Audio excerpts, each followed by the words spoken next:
Welcome to episode 8 of the 99 Forever podcast. I'm Eric Friesen, and joining me today on the show to discuss a wide range of Oilers topics, including a 3-2 win over the Nashville Predators tonight, is Zain Bhanji. Zain, how's it going tonight, man?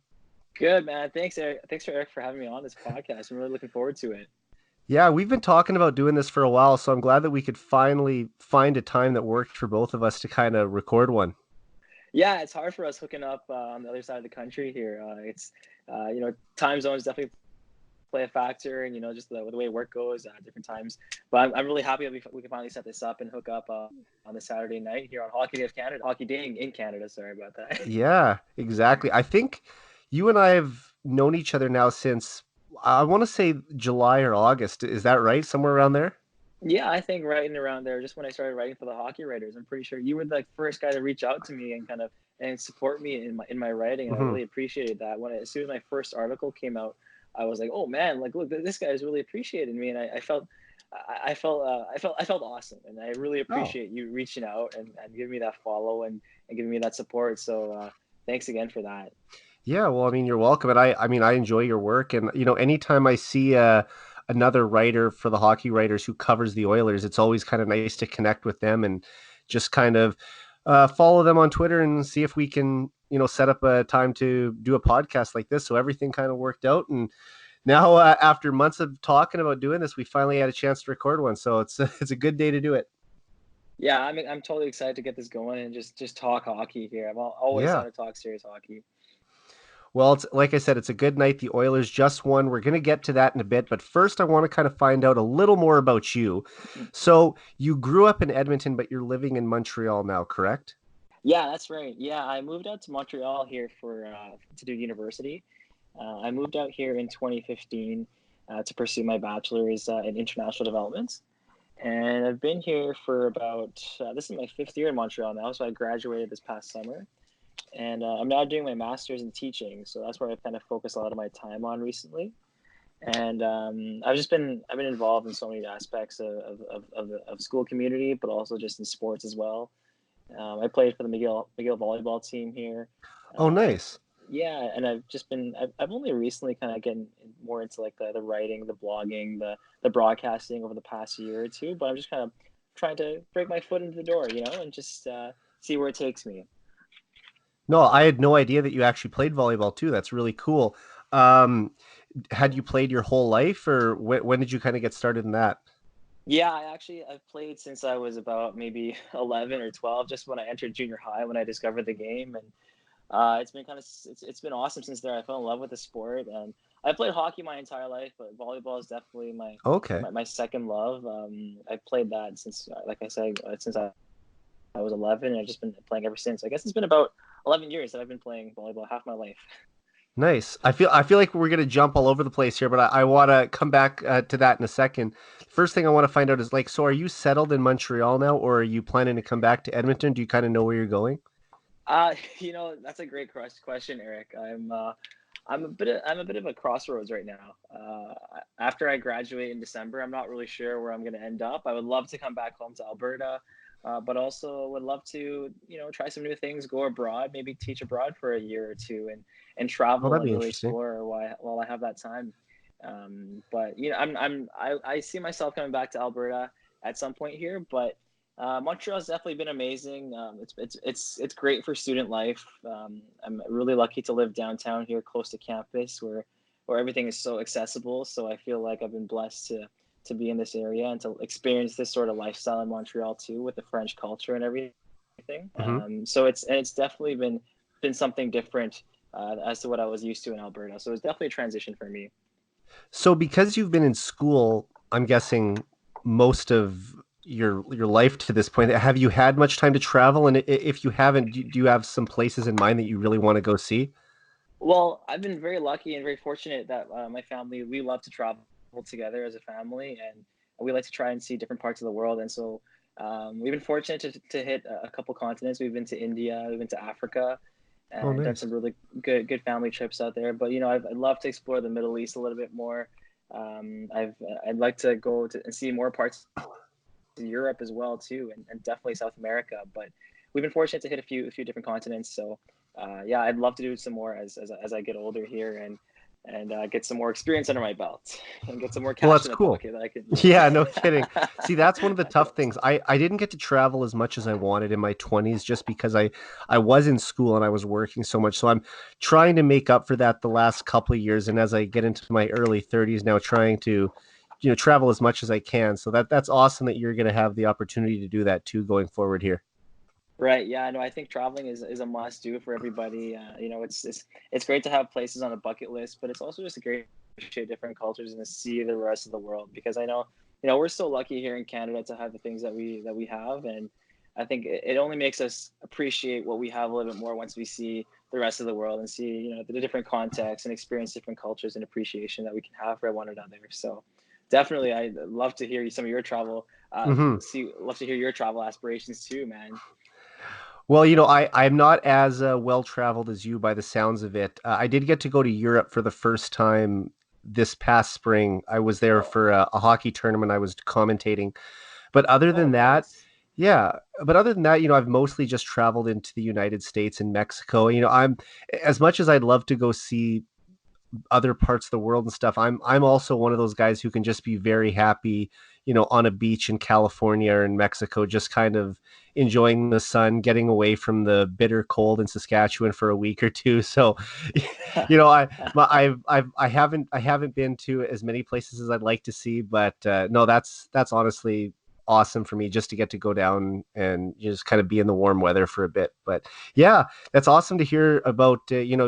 You want to go see different cultures and everything, and that's another maybe tie in that it's hockey day in Canada because we live in such a diverse country where uh, all the different cultures are so appreciated here, and it's just kind of awesome that if you watched any of the hockey day in Canada coverage today, the way they were covering that up north and just kind of bringing some more light to the indigenous and Inuit people up there.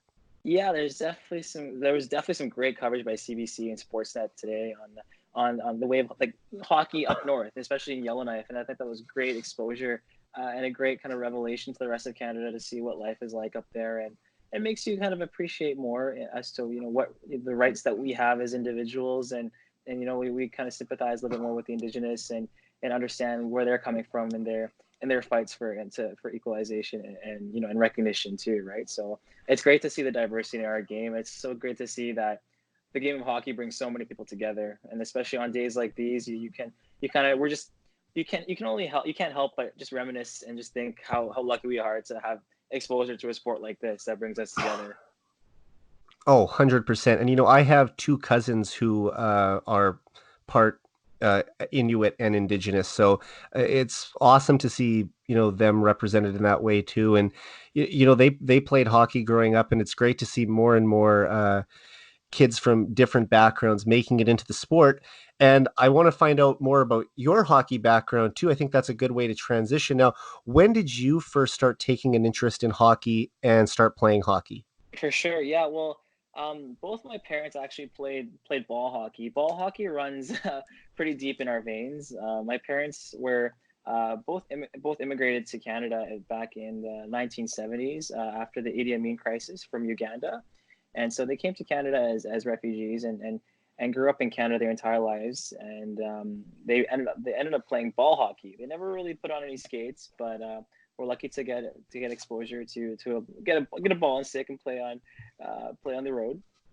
And eventually that would lead to some good memories being made in ball hockey tournaments. And I was lucky enough to get exposed to ice hockey when I was about 3 or 4 years old. My dad has always been a Leafs fan, but always is an Oilers fan too. He has a double allegiance. So I remember him taking me to my first hockey game against the Ottawa Senators when Tommy Salo was the Edmonton Oilers goalie. And I remember playing hockey for the first time. I was playing Timbits hockey when I was 4 years old, actually, and played initiation and moved all the way up until I played a year of Pee Wee. So after grade six, essentially, after when I was about 11 or 12 years old, I stopped playing ice hockey and started playing more shinny. But that's when I fell in love with volleyball. I dedicated a lot more time to volleyball and playing that. But my love for hockey has never gone away. I played ball hockey simultaneously with hockey and with ice hockey, and I've continued to play ball hockey up until this day. I've played throughout high school, throughout junior high, and even through university. I've played here in Montreal, and whenever I go back to Edmonton, I always hit up the boys, and we always play a little bit of shinny, a little bit of I play in some tournaments here in the summer too. So it's always good to get together with the boys and play hockey. But that was pretty much my exposure to hockey growing up, and I've been lucky to coach a few ball hockey teams too within our community. So that's going to give me some good experience. That's helped me realize that teaching is for me too, further down the road. So yeah, it's been a good ride, and I'm looking forward to just trying to get more engaged in hockey through writing and commentating and just following up as much as I can. No, that's really cool. And excuse me, and ball hockey has really blown up in Saskatoon the last decade or so. I mean, when I first started playing in the league, the Saskatoon Ball Hockey League in 2010, it was the second year it had been in operation, and I think there was something like 800 participants in the men's, women's, and youth division, and now it's something like over 2,000, or I don't have the exact numbers, but it's more than doubled in a decade. So it's really Wow. grown here, and it's just great to see how that sport's taken off. I play it every spring.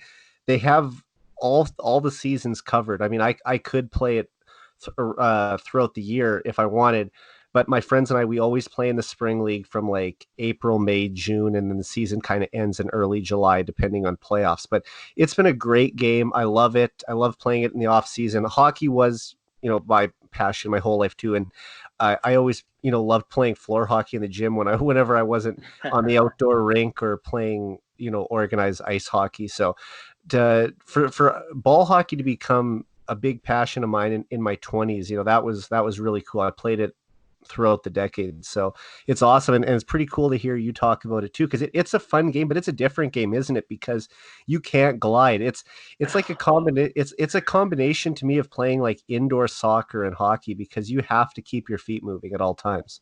Oh, 100%.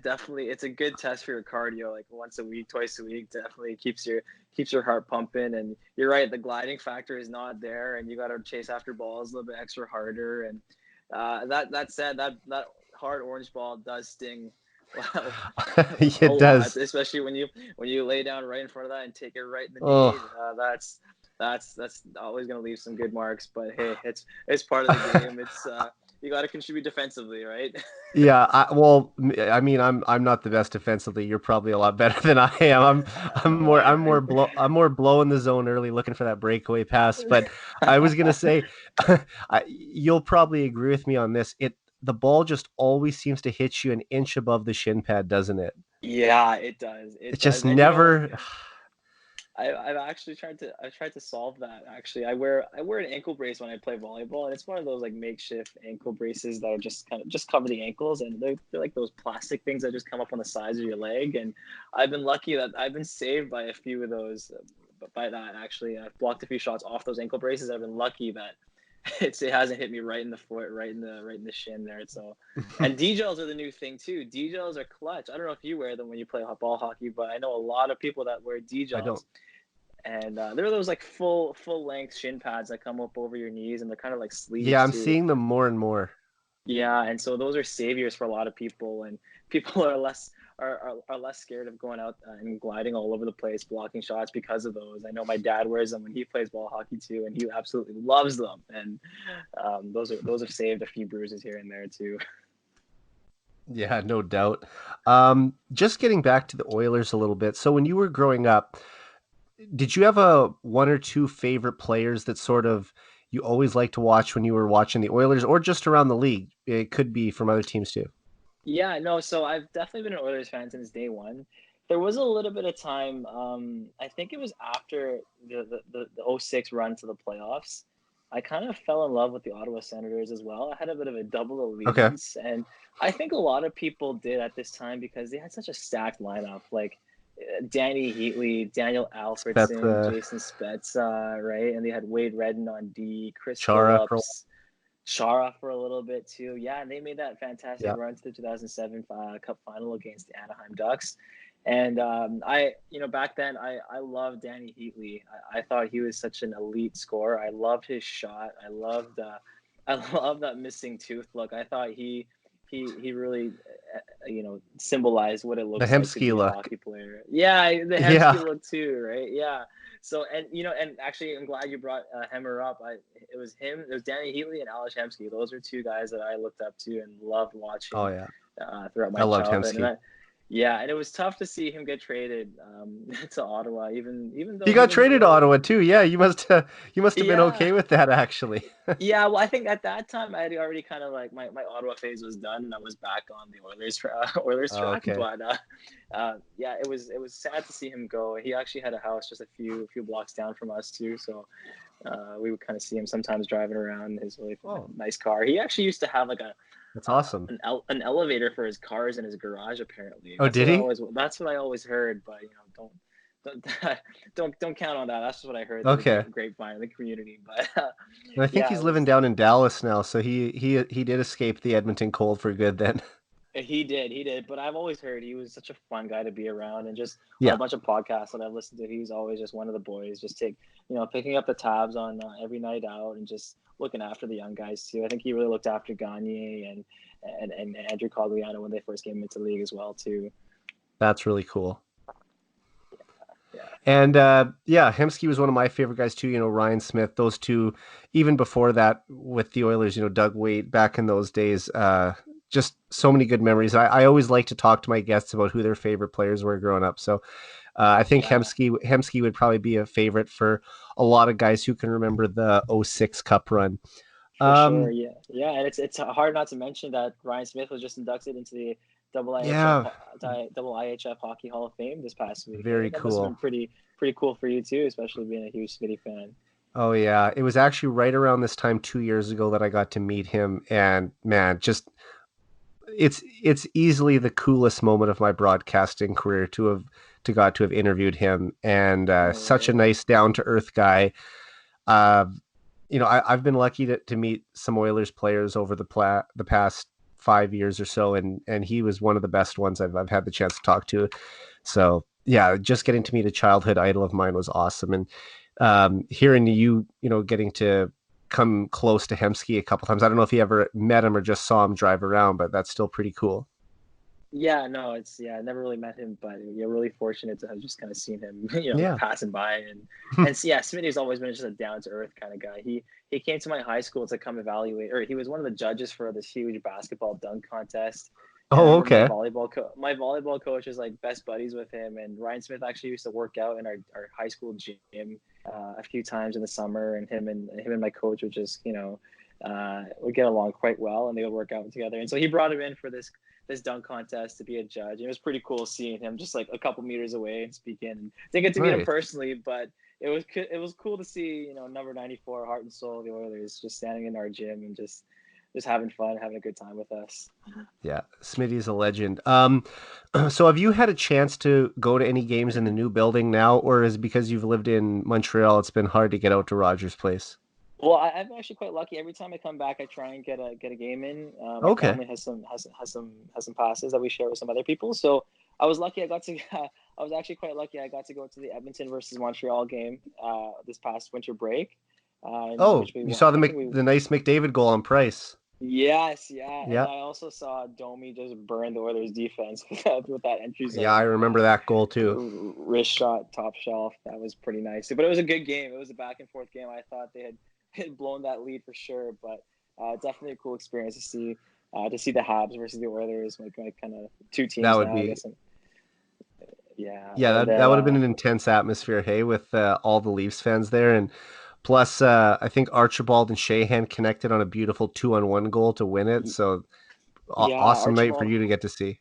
Archibald had a great night. I think that was like his best game as an Oiler so far. So I was really happy to see him succeed. He's been a guy I've been really pushing for all year to succeed, and I was actually I've been lucky to kind of get to a few games in the previous seasons too. I think saw a game against the Flames last year or something like that Okay. too. But no, the new building is fantastic. I think you were there a couple weeks ago, correct? Yep, I was there on my birthday about what would that have been? About 3 weeks ago, and I'll be going back at the end of this month. actually a good time to promote the Oilers Live Cup. My podcast is on the Oilers Live channel. So Nice. we'll be hosting a charity game there at the community arena. And later that night, we'll all be attending the Oilers Jets game. So it should be a lot of fun. Wow, that's gonna be crazy. I wish I could be there to see that. Yeah. Well, I mean, I think a lot of people are going to be coming down just to even watch because I'm pretty sure all the player spots are already filled up. So, anyone listening to this podcast right now that wants to either donate or find out more about the charity and everything, you can go to Michael's page at Oilers Live on Twitter, and he'll have all the information for you there on his page and on his website. So, I'm actually glad you brought that up, Zane. It's good little tie-in to kind of promote that at the end of the month. So yeah, it should be a lot of fun to do that. No, for sure. Yeah. And which game did you end up seeing when you're down there? I saw the Predators, and it was Oh, the so you exact. saw that Forsberg goal, hey? I did. It was at the other end of the ice, but I still saw it. So, Oh, okay. but yeah, it was that was nice. But the main thing is the Oilers got the win, and I had a good birthday, and it ended on a good note. That's the main thing. Oh, for sure. They delivered for you. That's There you go. it's good to see them delivering on birthdays Yeah. nowadays. Well, The I'm past has been tough. yeah, I'm 500 in my career as a fan at Oilers games. I'm one of those guys who actually knows the record for all the games they've been to. So I'm probably in like the minority of people who have tracked all that or kept the stubs to their tickets, but I'm 10 in one lifetime at Oilers games. So I'm trying to get above 500 for I think this will only be the second time ever I'll have had my record above 500 if they can beat the Jets at the end of the month. But I figure, it's a leap year, playing them on the 29th. Why not? It's a good day to do it. Hey, that's a pretty cool thing that you've done. Not many people do that, and I think it's pretty tough to be 500 going to Oilers games, and given the past Yeah, decade especially of through the decade of darkness. darkness. That's what I was going to say. I'm even more impressed with myself that I've kept my 500 record through the decade of darkness. So that's that's something funny to think back on, but Well, you've certainly or chosen not the so right games to funny. go to. Yeah, exactly. I always seem to find a game late in the season. Like a lot of years, I only went one time when I was in university and working, right? So I'd go to one game with either a friend or my parents in March or early April. And, you know, the Oilers were out of the playoffs and the other team had kind of mailed it in a little bit because they were getting ready for their own playoff run. And the Oilers would catch the Wild on an off night and beat them 3-2 or something like that. They'd find or they'd beat the Canucks 4-1 just on a night when the Sedins were taking a night off, getting rested up for their playoff series. So I always seem to find a good night to go. Yeah, I think the night that Gagne got 8 points, I think that was the Yep. kind of night that the Chicago was having against Edmonton. I think that's like the definition of teams rolling into Edmonton, just expecting an easy rollover game, and they're able to just kind of turn it around right on the on the spin of a dime and just Yep. That was an pull awesome something out night. of their asses. Yeah, I still remember watching that one in my student housing when I was going to Mount Royal in Calgary. And that's another thing. Like, you and I lived in different cities and while supporting the Oilers. I don't know if Mm. it's as bad being an Oiler fan in Montreal, but it was tough being an Oiler fan in Calgary through the decade of darkness. I didn't have too Oh, much that I could say back to the Flames fans that were kind of chirping me, right? yeah, that must have been tough. I can't say the same about your pain about the pain that you felt out here. You know what? I It's had my Oh, sorry, go ahead. No, yeah, no, it's not too bad out here. I'm quite thankful to be an Oilers fan, especially when I got here. We had just drafted McDavid, and so Okay. everyone has been kind of hyping Edmonton up around here. They haven't really seen much of Edmonton because it's the Eastern Conference. They see a Yeah. lot of Eastern teams, right? So, but when they do see my Oilers jersey or they do see my Oilers hats, whatever I'm wearing, or my cover photos or whatever, they're always like people are always like to me, oh well, it's coming. You guys are gonna win the cup, and it's gonna happen one day. One day, Well, like like. you sound like you're getting a lot more support than I got, but you know, I had my moments like the Eberle goal when they beat the Flames 4-0 in Oh Eberle and Hall's first yes. NHL game. I had just got to Calgary, so you have to think about this. Like I'm I've just arrived there to start my university career, and that goal gets scored, and I think, okay, maybe we got something going here. we got these two superstar rookies coming in, and everything's going to be kind of smooth sailing from here. And that might have been the highlight of the year that night. But still, I had that, and I had the Gagne goal. So there was a few good moments to think back on, at least from that tough era of Oilers hockey that we seem to be transitioning out of. And I want to get into some Oilers topics about the current state of the team right away. But I just thought of something too when you were talking about coming to Montreal in 2015. That was Hmm. the first year that I played in the Edmonton Street Hockey Play-On tournament at West Edmonton Mall. Cool. Did you ever play in that tournament? I did actually. I played. I think I played twice when I was a teenager, and I played in that tournament. We didn't really never do too well. I Okay. remember those also kind of fell on weekends where I had volleyball tournaments, so I was only able to Oh make it to a yeah. few games, and so It's that was always kind the of tough first to make it. weekend in June, right? So it's like it can be tough. Yeah, and then like finals would kind of be rolling around too, and during high school and stuff. So the parents wouldn't be really too enthused about letting you go out and play hockey Yeah. out in the sun while you should be studying. But yeah, I have some good memories from that. And in the West Edmonton Mall parking lot, I remember a few shootout goals. Those are pretty cool. But that Nice. must have been a cool experience for you too, coming down to Edmonton to play in it. Yeah, Hey.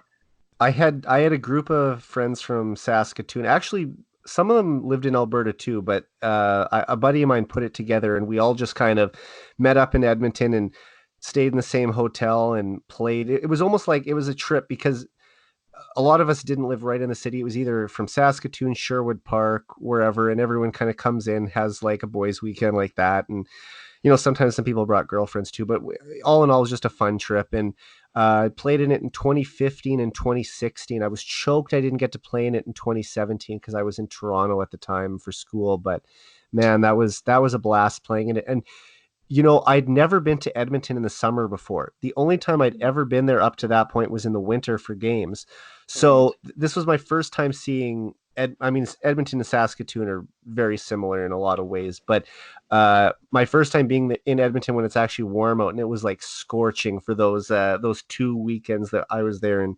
2015 and 2016 to play in those tournaments. So good conditions to play in for sure, and it's a lot of fun. I wish they'd bring that tournament back. Yeah, no, it sucks that they haven't brought it back. But yeah, just to touch on your point on Edmonton in the summer, I spent a lot of summers out there actually. When I come back for the summer quite a bit, and it is quite beautiful out there. I gotta say, people always kind of crap on Edmonton being The city Edmonton gets a and all. bad rap for sure, and it's not deserving of it all at all. If you see the river landing, I mean, you know the city better than I do. I mean, it's a beautiful city when you actually look around.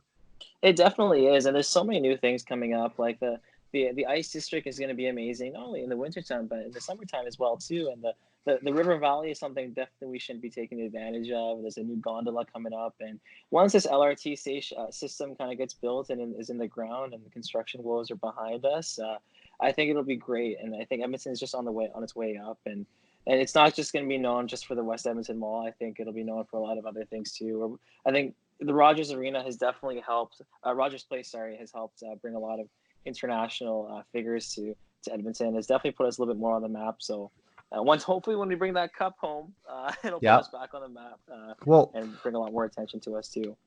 of course. And I mean, I'm not a country music fan or anything, but when Garth Brooks comes and does, 9 sold out shows and doesn't do any in Calgary, that kind of shows you that he sees this is where the money is. And that's just one example of an act. I mean, we had Snoop Dogg came there. I think he sold it out last winter too. Like, and that's a concert Right. I would have loved to gone to as well. But there's just like a variety of big acts that are coming here. I think Drake has did multiple shows, right? Yeah, Drake did Uh, I think 2 shows in a row there. He yeah, didn't go to Calgary at all. yeah. So there's a lot of big acts coming through Edmonton, and I know they want to show off the building in the summer, like you were saying, when the NHL draft will eventually be here. But I think they're going to try and get the All Star game too. That would be really cool. And Bob Nicholson even said on Stoffer show a while ago they were trying to get the World Cup of hockey. So you think about it, if the NHL decides to host that event again, Toronto had it the whole time. Uh, the last time the tournament was held in 2016. So why can't they hold the event at Edmonton the next time? Yeah, I agree. I think Edmonton would be a great spot to hold it, but I think that whenever Edmonton gets kind of gifted these opportunities, we have to split it with Calgary. So I definitely see us having to split something with Calgary, but and Calgary's getting a new arena in the next 5 to 6 years here too. So it's Yeah, definitely something that'll be 2024, I think. attractive.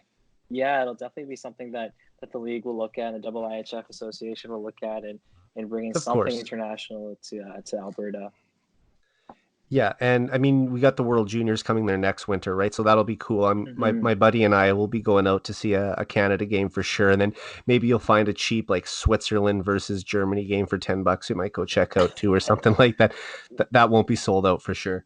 Yeah, that'd be pretty sick. I remember going to a juniors game actually when it was last held in Edmonton. I think it was pretty sure it was like Denmark versus Czech Republic or Okay. something like that. Just like a cheap game too. I went with my dad and a few of his friends, and that was a good time. Oh, Good nice. experience to see some young hockey going on. Yep.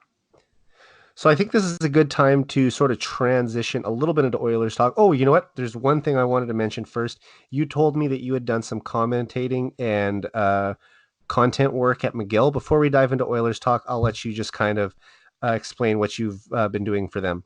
Yeah, for sure. So as I said, I've just this past year I've just been starting to dabble in broadcasting and writing and commentating and all these kind of different things. I worked at Sport Logic actually too, which is a sports analytics company which tracks advanced analytics in both in the NHL, AHL, SHL, and they also do advanced analytics for some football teams and soccer teams as well too. And so I had some good exposure to some cool NHL relations and AHL relations there too. Now that I'm doing my teaching internship here at McGill, I thought it'd be cool to do a part-time gig in which I would commentate and do play-by-play and do a little bit of content for McGill athletics for the varsity teams.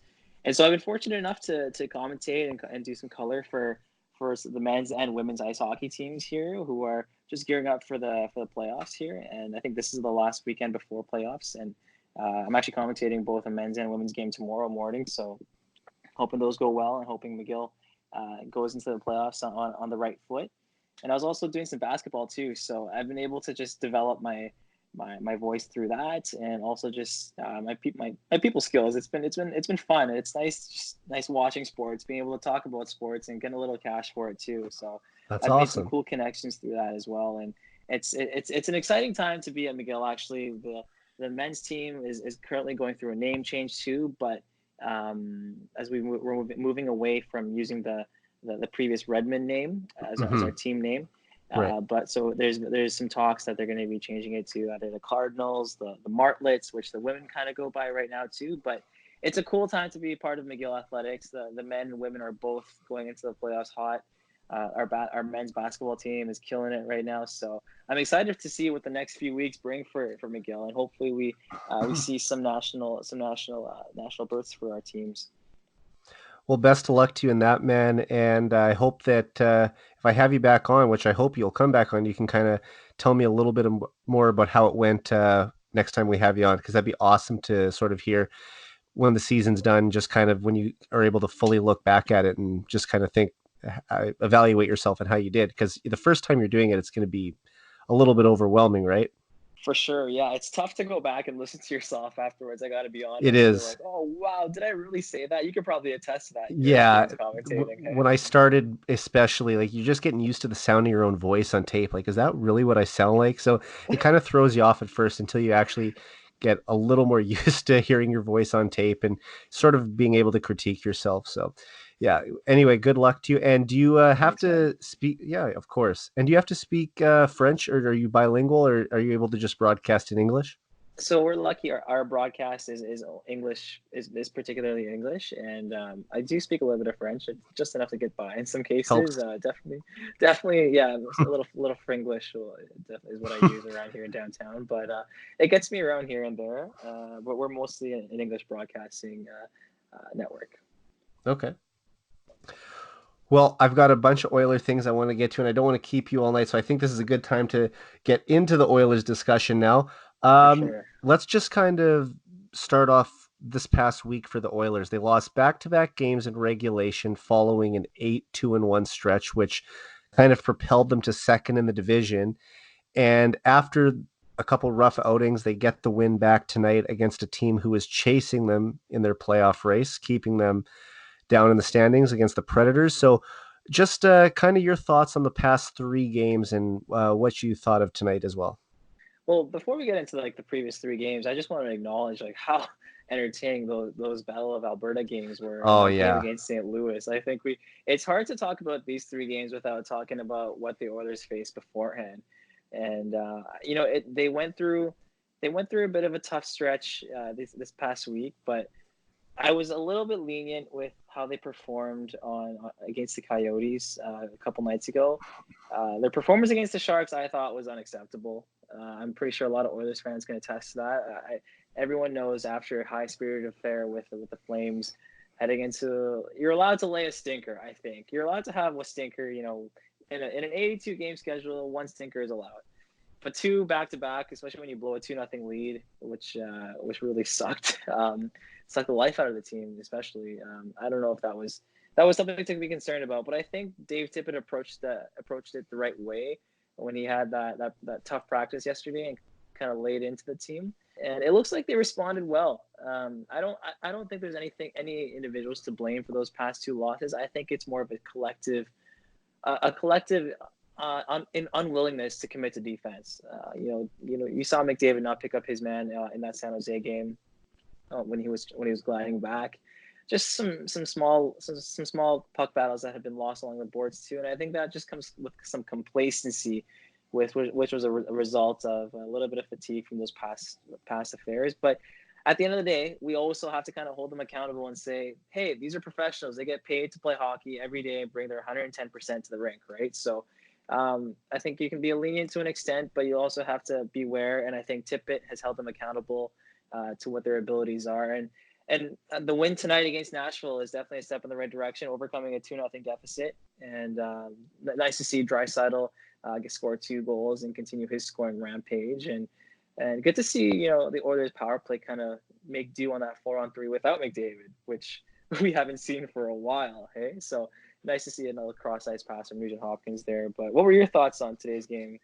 Yeah, well, just before I forget, I'll just finish on your last point. I think people forget what a good passer Nugent Hopkins is and that he used to be the setup man on the power play before Connor arrived in Edmonton. So he can thread those cross seam passes to set up the shots. And yeah, Draisaitl made no mistake there, just wired it home. And I was pretty bummed a little earlier in the game the way they were down despite getting some chances. But that one is the first one where I jumped off my chair, and that was just awesome to see them come back and get the win after losing back to back in regulation for the first time since before Christmas, I think.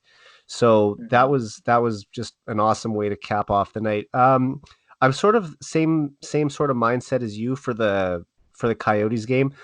I think it was understandable that they were going to have a bit of a letdown after such an emotional game on Saturday night. And the other thing is, it was Super Bowl Sunday, so there's some rumors out there they might have been, partying a little bit and didn't had a day off in Arizona, might have been golfing, so the hockey might have just been kind of on the back of their minds for a bit. But they really need to be dialed in, especially when we're getting into crunch time at this time of year, right? So there's no room to let up now, and thankfully they were able to get the 2 points tonight and keep the Predators from getting a point. It looked like Nashville was going to tie it up late there. And even if they got the win, you don't want to give a team chasing you anything.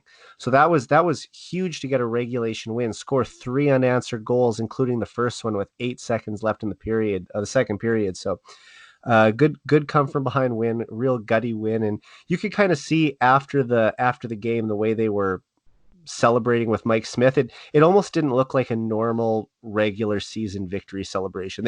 It was almost treated like an overtime winner the way they kind of swarmed in there. Yeah, I agree. I love seeing Mike Smith kind of raising his stick in glee there. It looked like more of an emotional win as opposed to just getting the 2 points. I think it was more of an Yeah, emotional win for the boys too. It was a back on track 2 points for them, and I think yeah, that was huge heading into this next little games where they got a little tough. They have some tough competition coming up, and not just the Blackhawks, but the Tampa Bay Lightning and the Florida Panthers. hmm Panthers a bit of a streaky team here, but definitely not to be overlooked are the Blackhawks too as they come up and play.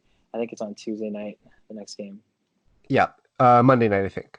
Monday. Sorry about that. Yeah, Yeah.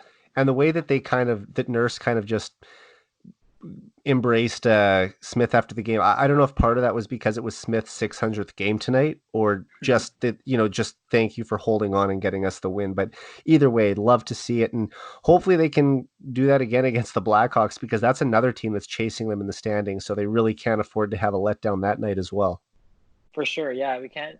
I don't think the Oilers can afford to let any points slip away here. And just looking at the standings right now, it's unbelievable to think about how tight the Pacific is right now. With Edmonton just 1 point behind the leading Canucks, and the Vegas Golden Knights just 1 point behind Edmonton, and then there's Arizona and Calgary right on their tail in the Pacific Division, and there's no room for error. And as Oilers fans over the past 10 years, we've kind of been used to Edmonton letting us down in this half of the season, especially. So I'm hoping we see a little difference and we see a bit of a different approach to each game. Looks like Dave Tippett's got them on the right track for the most part here. So, um, but what I'd like to see the Edmonton do in this next remaining what is it, like 25 games, 30 games, is to 20 to 27 left after tonight. yeah, 27 games is I'd love to see them play just like they did against Calgary almost on a nightly basis, right? And they got to keep clawing for wins. And what I liked, I'm just going to refer to what Ken Holland did over this past off season actually is he signed a bunch of guys to one year contracts. So not only are players playing for their playoff lives, but a lot of them are playing for their contracts. Guys like Josh Archibald and Mike Smith, essentially too. Everyone's playing for not only a contract but also their playoff lives too. So I think that adds a little bit of desperation in this Oilers team headed down the stretch. And so I'm kind of hoping that that plays a factor in reaching the playoffs and motivating the guys into playing each game like they did against Calgary over the past couple of weeks here. Absolutely. That's one of the good things about those 1 year bets is that these guys are going to play motivated the whole year. It's not like they have a 2, 3 year contract where they can get comfortable with it. And I think that was part of the concern with Cassian's contract. And I want to get to that in a minute too.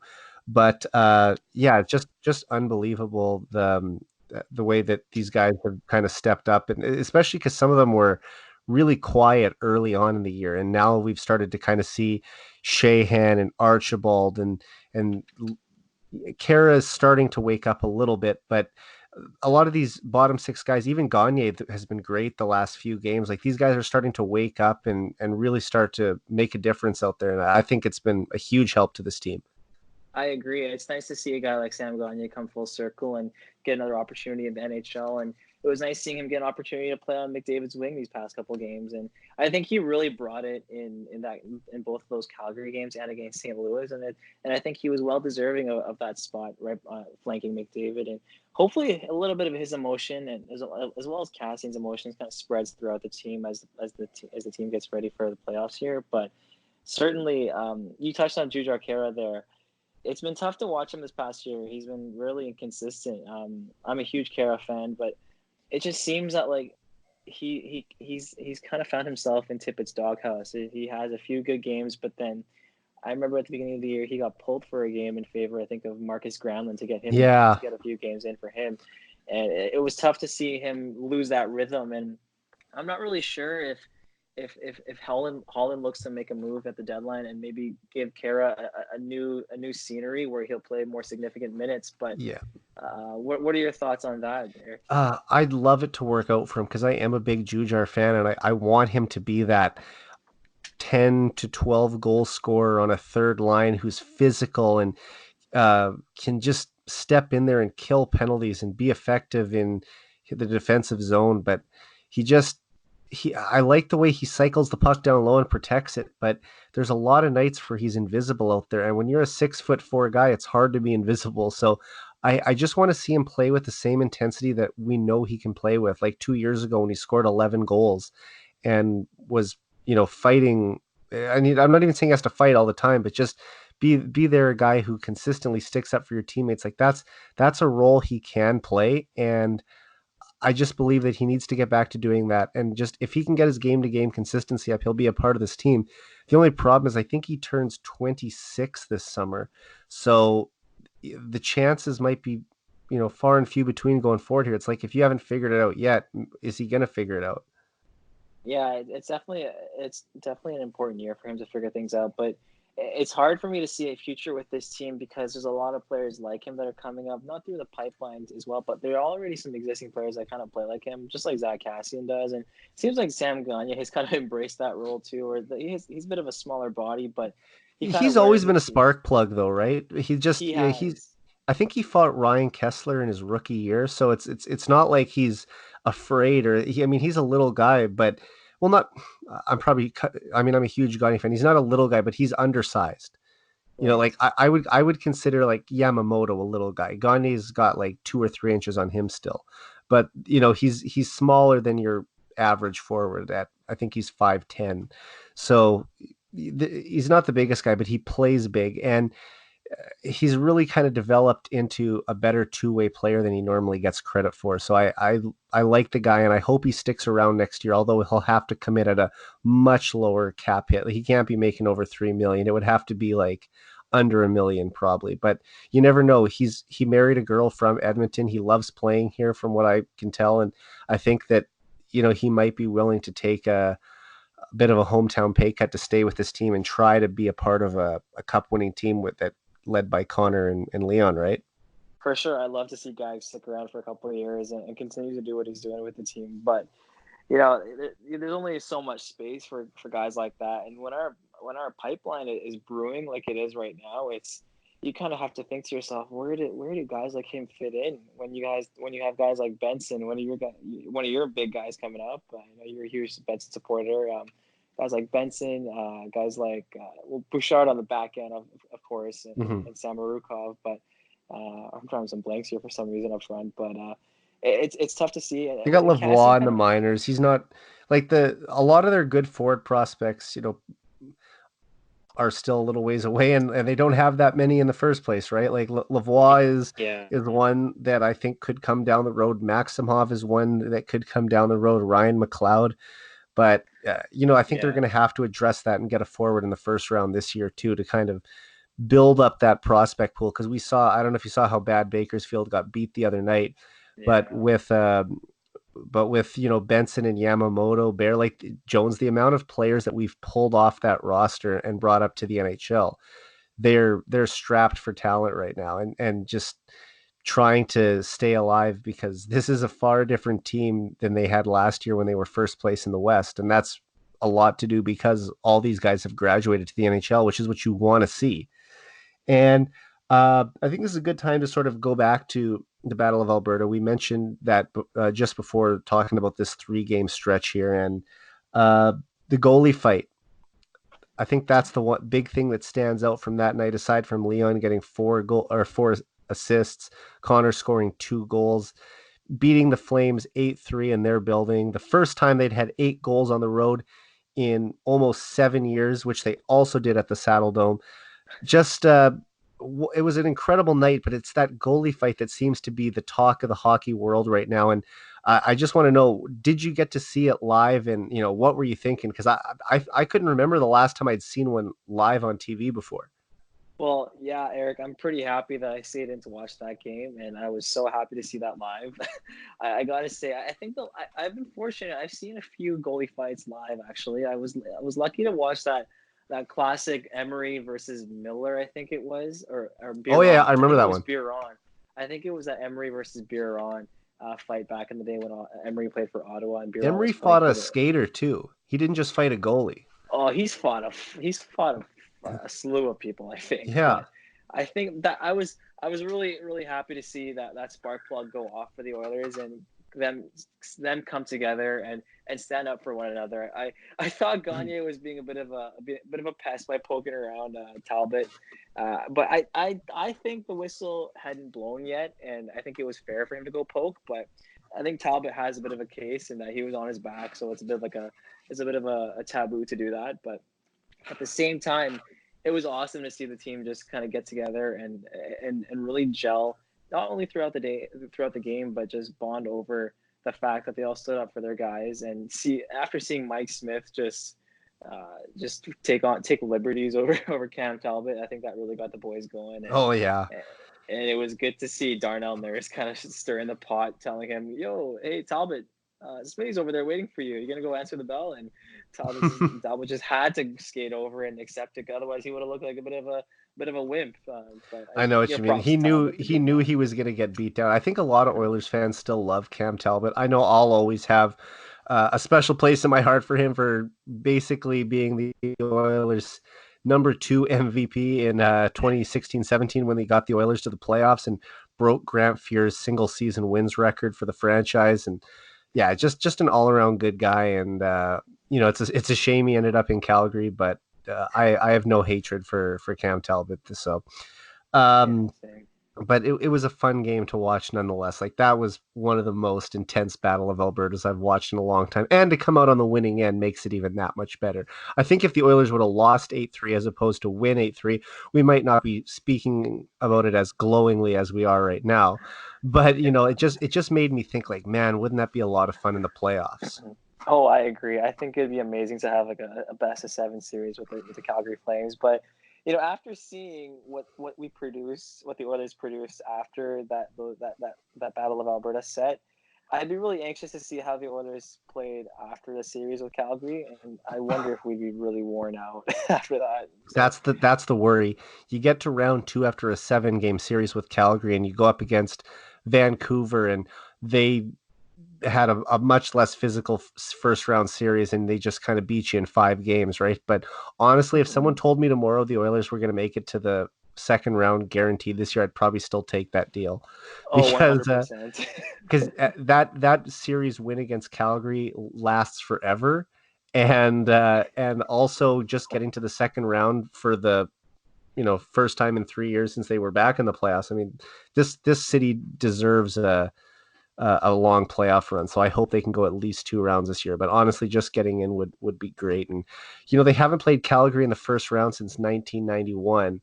So it's been a Mhm. long time. There's a lot of Oilers fans that weren't even around for that. So just to kind of show a new generation what that rivalry looks like in a playoff series would be awesome.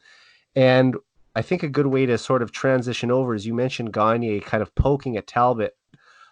He was sort of grabbed by Giordano there, and he was able to get a couple of good shots in at Gio after the scrum kind of separated. And there's two things there. Number one, Stauffer put it out on Twitter. Bob Stauffer, one Mhm. of the Oilers hosts, who I'm sure most Oilers fans are aware of. He put it out there, and I didn't remember this, but that when Gagne, after he got uh, slashed across the face by Cassian in the preseason that year, he was wearing the full cage for a while, and I guess Giordano face washed him one time, which is like an unwritten rule you don't do Mhm. when a guy is coming back from a jaw injury. And he waited 6.5 years to get his shots in, but he sure did. He fed him a couple good ones on that Saturday night game, and just kind of good to see Gagne step up and do that. And it also was a guy who, inadvertently or not, led to an injury of Connor McDavid, a game I was at the Saddle Dome last spring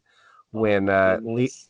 I got to see Leon Draisaitl score his 50th goal of the year, and I was on top of the world getting to see a 50th goal live, Mhm. and just to have your heart break, minutes later when you watch Connor crash hard into the boards, and just the energy was sucked out of that building.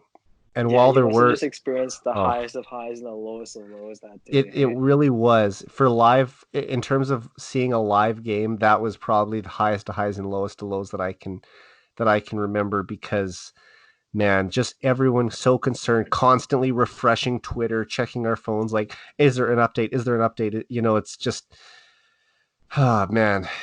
I guess if there's one silver lining to it, it's that it happened on the last game of the season, and he had all off season to train. However, or not train, I should say rehab, but it didn't come out till recently when we found out how severe the injury actually was. And I'm curious to know from you, did you get a chance to watch the Whatever It Takes documentary, and what was your takeaway from it, if so? I did watch the watch whatever it takes a little bit a couple days after it was released, and I kind of knew Connor was this soldier. He passed through a lot of tough injuries. He broke his hand in juniors in a fight. He broke his collarbone. He's had some bad experiences, and those are some Yep. tough injuries to come back from. This is by far his toughest, and I see Sidney Crosby in him, like the same mentality in McDavid, and that whatever it needs to be done to for the team, for me to succeed, I'm gonna do it. And I love seeing that in Connor, but it also made me realize that Connor and I are the same age. Actually, he's about just over a year older than me, and it Okay. sucks to see him just lose an entire summer to just rehab his knee like that. He was working every day to get that knee back up to full speed, and the summertime is prime for you making memories and doing what you love over the summer. And it seems like I don't think he's really had a day off No, I mean, over the the span of doctor two was years. living with him for 3 or 4 days a week, right? Right? Yeah, And they that were was training amazing.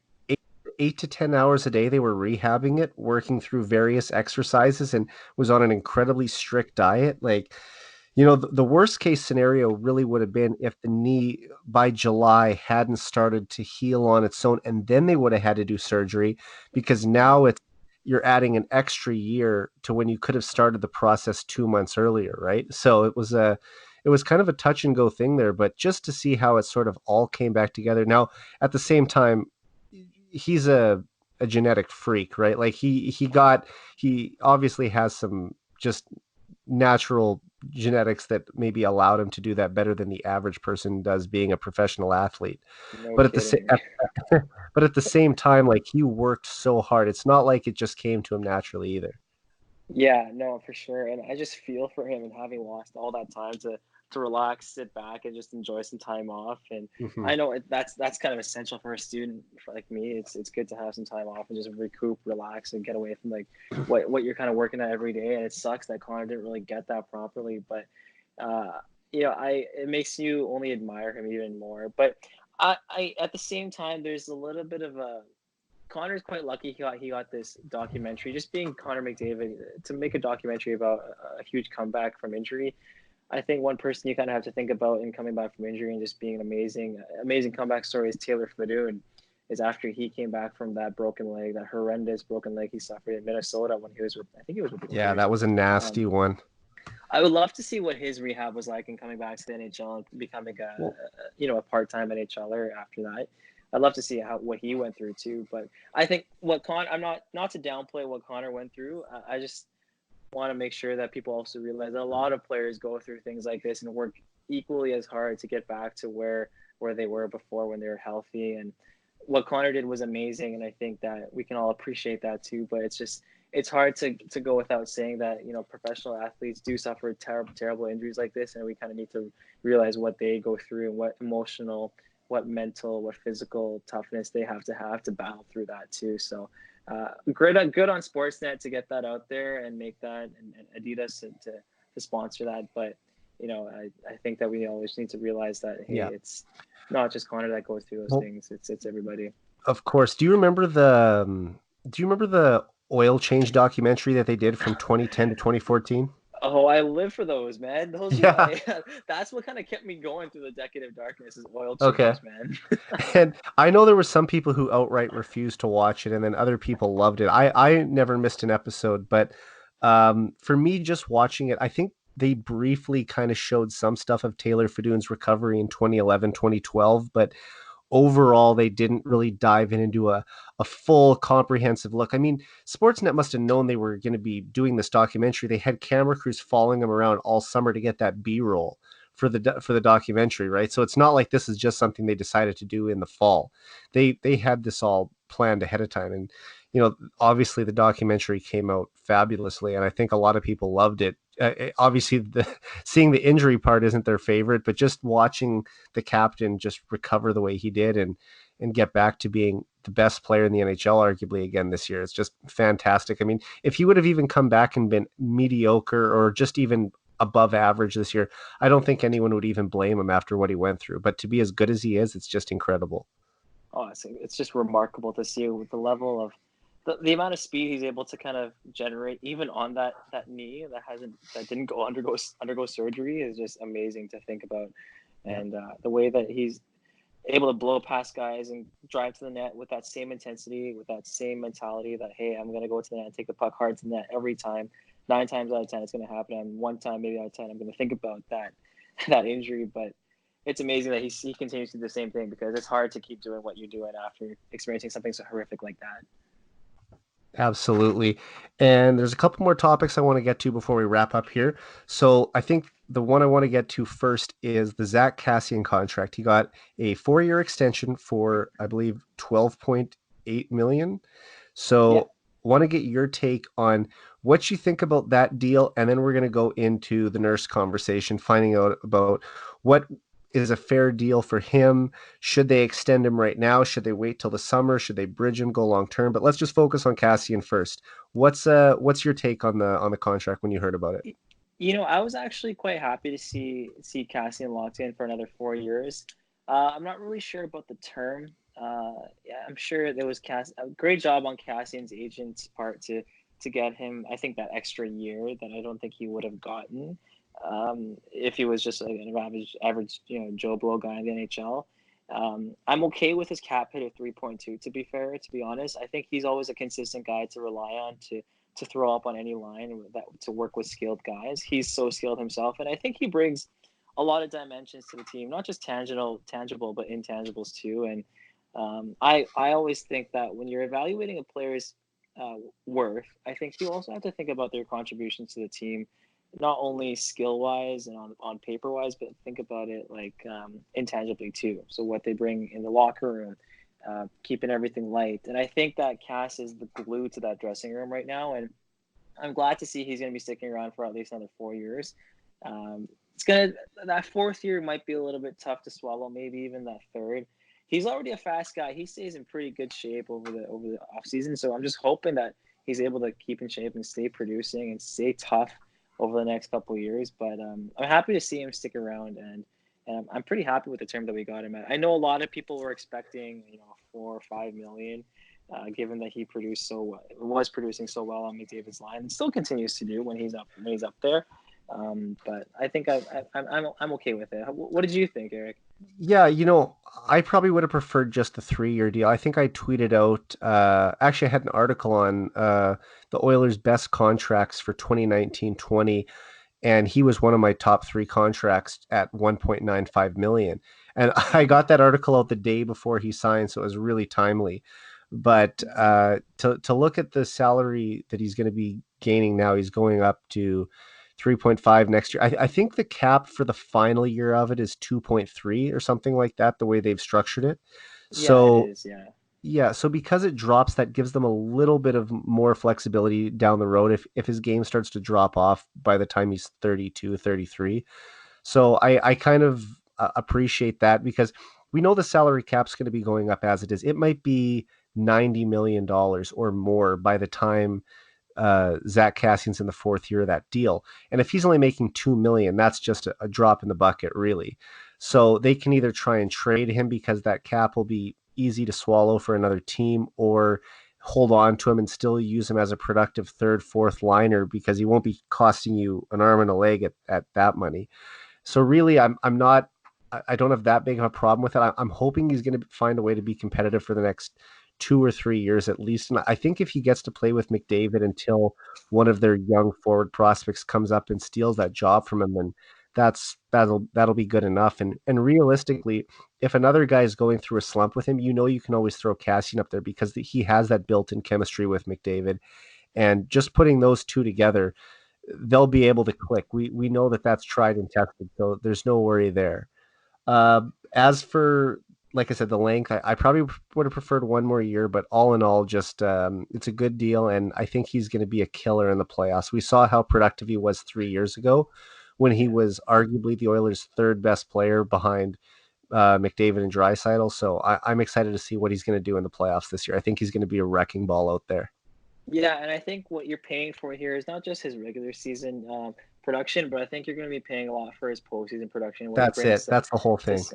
to some special series. I think that he'll bring a different bite that a lot of teams won't really have in the next couple of years if we make it to the postseason. I think we'll be able to, he's a bit of like a Brad Marchand kind of guy. He'll get under people's skins in the playoffs, Yeah. and I think he'll be the type of person to just create a bit of a hoopla in between games and have a couple, have something going on off the ice with guys on the other team during playoffs too. And I look forward to that. I think Cassie's such a funny guy, and he's such a respectful guy with the way he does it too. The way that he handled the Kachuk situation in the Battle of Alberta, I think he was a pretty good guy about it. Kachuk was nice enough to go to fight him afterwards after turtling so hard. But I think what we're paying for here is not just his regular season value, but his postseason value, which not many players in the league provide these days. Yeah, no kidding. And especially if they do play Calgary in the playoffs, he's a guy you're going to want for sure. So that's the other thing. And if they don't play them this year, they'll probably play them in the next 2 or 3 years, just because both teams are on the upswing, and it's a rivalry that's going to come head to head in a playoff series eventually. Yeah, for sure. I can't wait to see Edmonton play Calgary one of these next years in the playoffs. So it's just I think it'll be such an evenly matched series too. There's not only the forwards but the defense will be good to see Bouchard up with the big guys and competing and his blistering bomb on the power play hopefully one day too. And it'd be nice to see him wire one past David Rittich and Riddick and do a bit of a bat flip too. That'd be nice. For sure. So let's go into the Darnell Nurse contract now. What do you think he will get, and what would you like him to get? Let's put it like that. So I heard a cool. I was listening to a cool conversation. I think it was on the Cult of Hockey podcast that David Staples has, Yeah, I love and that podcast. Shout out to yeah, Bruce McCurdy and David Staples. true beauties, man. They're. I don't know how they do it after each game. They have the They're guts to dedicated. stick it out, no matter how good, how bad that game is that they're covering. They have the balls to just stick it out and just grind out and talk about everything good and bad that's happened throughout the game. So they do a good job of keeping track of what's happening in oil country. But I think they were talking about a potential contract situation, which would be a bridge to a couple years to walk him to free agency. I think, and I didn't mind that idea, to be honest, because I know how much Darnell likes being an Oiler. He's voiced it a lot of times. He loves the core group that he's a part of. He knows the role that he has on this team, and I'm okay with a bit of a shorter term and maybe paying him a little bit more than maybe what he's worth. I'm not saying to pay him Jacob Trouba money. I don't think he's proven that yet. I'm thinking potentially Josh Morrissey kind of comparable. I think a cap hit of about 6.3 in that range would be fair for the next couple of years. And then if he proves his worth, if he proves if he's worth the Trouba contract, I think in that year of free agency or in the next year we could extend him potentially for a bit of a longer term deal to show him that, hey, we're committed to you. We know you're committed to us, so let's make it long term and be part of the solution with Connor and Leon. So I think 6 million is a good spot for him. Even though there's a lot of So do upside still I. to come. Yeah, I think that It, he's got a lot more offensive talent that he's got to show. you have to remember, like, he's not playing any power play time this year, and his point totals are still pretty decent. And last year he had a career high 41 points, hit double digits in goals, but he was playing the whole power play when Clefbaum was out of the lineup. So Yeah. Nurse obviously isn't getting that time, and he's such a good skater. I mean, I'd hate to take off a player who can skate the puck and transport it from one end to the other so well. He's not the best in the offensive zone when it comes to moving the puck around, but I don't think he's terrible either. And there's always people out there who say he gets lost in the defensive zone at times, and maybe he's guilty of that from time to time. But I think he does have shutdown ability too, and Mm-hmm. just that long stick that he can disrupt passing lanes, and he angles players into the corner so well. I like the player, and maybe I'm partially just a little biased too because I've met him and he's such an awesome guy to just kind of chat with. Mm-hmm. But he's also one of Connor's friends. You have to think about that. Like, they traded away Ryan Strome, they traded away Taylor Hall. Like, you have to think about you know keeping the captain happy too, right? Like, if Connor wants Darnell here, then you should keep Darnell here within cap compliance, of course. Like, if it's not gonna if the numbers don't work out, you have to just tell Connor the numbers don't work out. But if you can figure it out, you definitely keep the guy. Like, there's talk, like, would you trade him for Nick Ehlers? And that's something I would think long and hard about. But you'd have to talk to McDavid first and be like, have Holland sit down with him and say, this is something that we think is best for the team. We've got Jones coming. We've got Broberg a couple years from now. These guys are going to be on cheaper deals. We think that they can handle it. But I would prefer them to keep Darnell Nurse and have him be part of the solution in Edmonton. I agree. It's just I think where Edmonton the management may get hung up on is them not being able to pay Darnell more than Clefbaum, because right now Clefbaum is making about 4.1 per year. That's his hit. I think we got him on a good contract, so I'm not sure if Edmonton will be willing to budge a lot higher than that. I think six, maybe even high for them to be looking at because of Clefbaum's worth. But then again, that's just like the nice contract that we got Clefbaum on too. So it'll be interesting to see how the negotiations play out here. But I don't know. What do you think about term? Do you think that a bridge is more Uh, likely, or do you see him going long term Not here? for 2 years though, because 2 years takes him right to unrestricted free agency, right? So you can't do Mm-hmm. that. Like that's just you're putting yourself what the Leafs have done with Matthews now, taking him the minimum contract. Do you remember years ago? Before, well, I'm not that many years ago, but 2 years ago, people were saying, "Oh, Connor is going to take the a 5 year deal so he can get out of Edmonton as quick as he can. And then he ends up signing for the max 8 deal. And then what happens is Austin Matthews signs for the shortest amount of time possible. I'm not saying he's going to leave, but it's just kind of funny how Leaf fans were saying Connor couldn't wait to get out of town. And he ends up taking the max deal, and then Matthews takes the shorter deal. So I just thought that was kind of ironic. That's a But cool comparison, but I think it's also kind of important to remember that like Nugent Hopkins is going to be a free agent not this summer but the next summer yeah, too, you have to keep and him happy too. You have to show him something. yeah, for sure. And I think that I'm okay with a bridge and walking Darnell to free agency just because I'm confident that the Oilers and Darnell will be able to make something long term work in that first year of his contract, and extending him before he gets to free agency, because I think there's that commitment there that's already there, and I think you kind of have to bear in mind, or maybe at least figure Nugent Hopkins out first. I think that I know what what you mean. Nugent what Nuge is going to ask for could potentially put the Oilers in a tough spot, Yeah, because and I right hear now what you're he's making saying, man. six, But right? yeah, I think he's gonna get closer to 7. But you, like the salary cap's probably gonna go up 2 million this year when Seattle comes into the league and when the U.S. TV deal needs to get re-upped. Then it could really jump. Like it could jump 5 million that year. So we're Mm-hmm. talking 2 million this summer, 5 million next summer. The salary cap might be 7 million higher by uh 2022. Mm-hmm. So then that makes Connor and Leon's contract a lot easier to handle, and then you just have to kind of fill around there with cheaper players. But realistically, I think they can afford Nuge and Darnell at 7 and 6 million respectively. I Mm-hmm. just think signing Darnell for a 2 year deal is risky business, man. Like as loyal as he is, just taking a player right to when they can test the market is a bad omen. I think like he could talk to another team and they offer him 1 million more and he's gone. So I would Mm-hmm. just say if you're gonna sign him to a bridge, it's got to be like a 3 or 4 year bridge. Like I'm locking up a couple of UFA years if Mm-hmm. just from that's what I would do. No, I totally get where you're coming from. But do you think that? Sorry, I kind of moving the conversation more to Nuge here. But Yeah, it's do all you think good. Nuge would take a hometown discount of 6 million only because he's stuck through it all? You I don't don't think he's expect that staying. he accepts.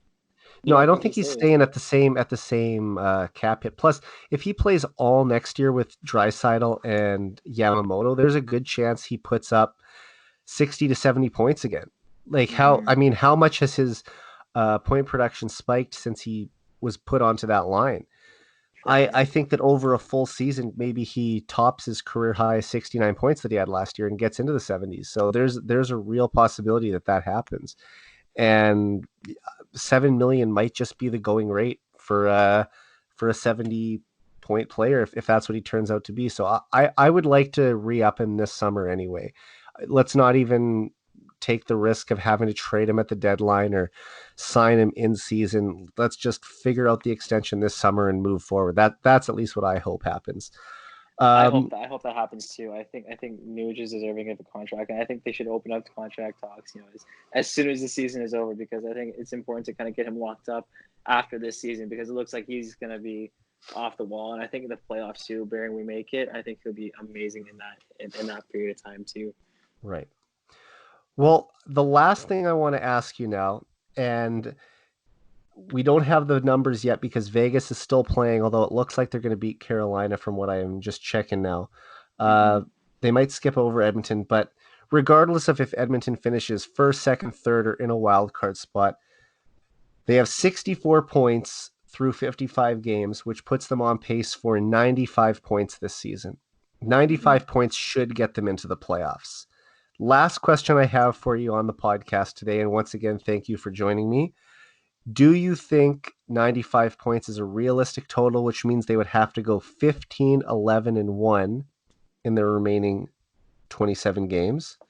Hmm. Or do you think that record is too low, too high, and do you think they'll make the playoffs? So I'll address your last question there. I think they do make the playoffs.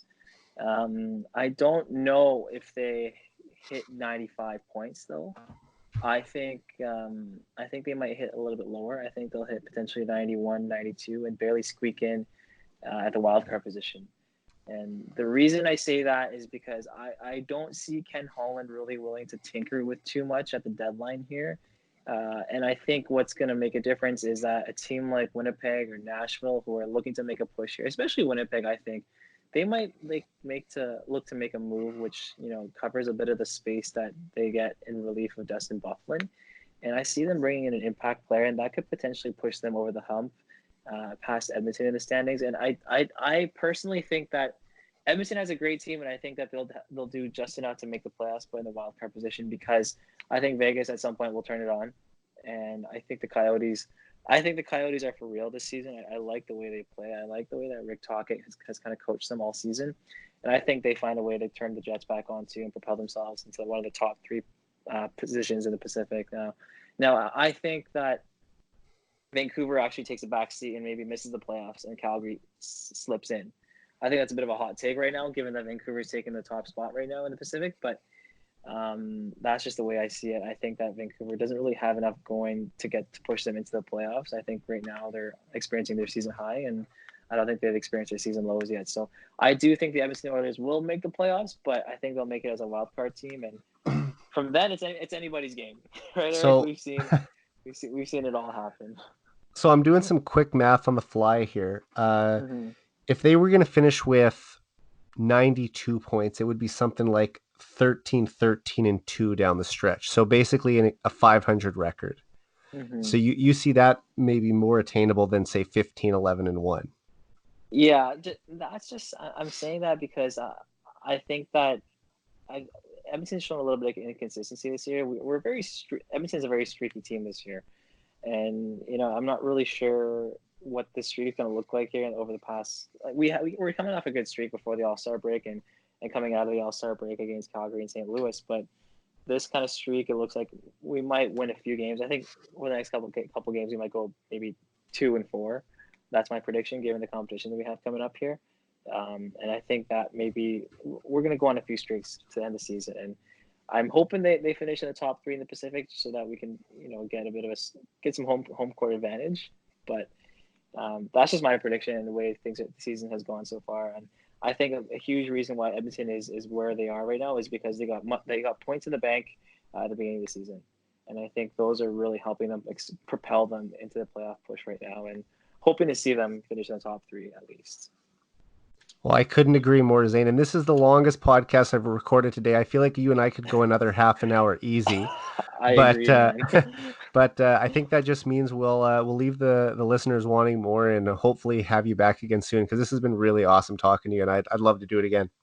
For sure. I'd love to be back on here, Eric, and I'd love to have you on my podcast too, on the Basement Hockey Podcast, Yeah. which you can find on Apple Music and Spotify on Spotify Music too. So I really I couldn't thank you more for having me on this podcast. I look forward to talking more hockey with you over the next couple months here, and hopefully the Oilers make the playoffs here. Yeah, I was just going to say, do you have anything you wanted to plug? So I appreciate that you kind of tossed that out there. And where can people follow you that want to find you on Twitter or any social media? Yeah, no, you guys can find me on Twitter at Zain Bhanji, ZainBhanji, and you can hit like on our Facebook page for our podcast, the Basement Hockey Podcast. You can find that on Facebook.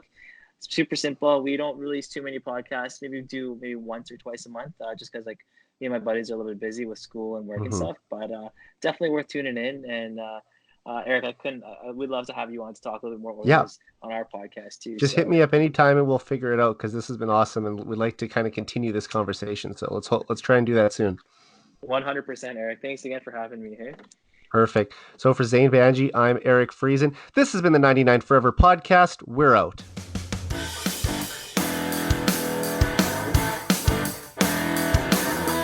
Oilers Live